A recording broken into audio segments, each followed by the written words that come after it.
We're lucky enough to have with us today a gentleman called Graeme Codrington. Who's our resident futurist, Graeme Codrington. I was most impressed, Madam Speaker, by an approach by someone who's called Mr. Codrington. Graeme, thank you so much for your time. It's always great to chat to you. I just wonder how difficult your job has been in the last year. How do you plan scenarios and look to the future? When COVID-19 happens, it throws everything we know up in the air. So I want to show you a list of things that are going to happen in the future, but I have to help you take your blindfold off first. Otherwise, you're only going to believe the things you already believe, and you're not going to believe anything you don't want to. COVID has accelerated and unlocked a whole lot of other disruptive forces. This is a remarkable moment in human history, a moment where we shouldn't just be waiting to rebuild what has been bruised and battered, but we should be attempting to reimagine what our future might be.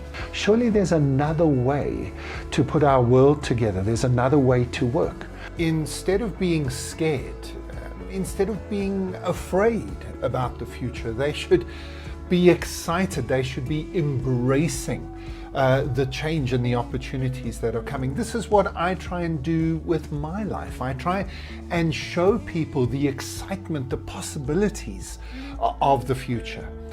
And people need to embrace that. Yes, of course, there's a scary side as well, but people need to see the possibilities.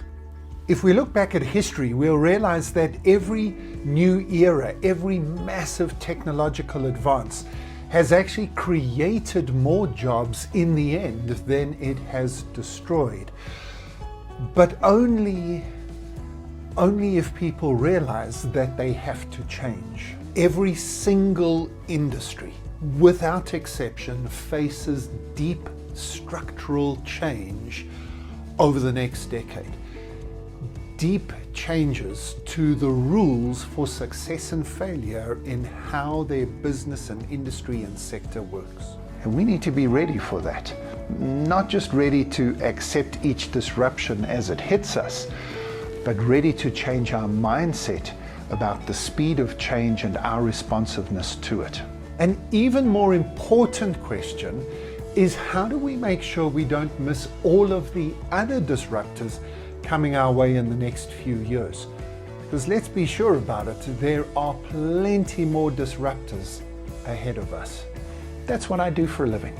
I help companies to anticipate future trends and then prepare for them today with practical, useful and usable insights that you and your team can use to not just survive a crisis, but to set you up for success in the rest of the 2020s and beyond.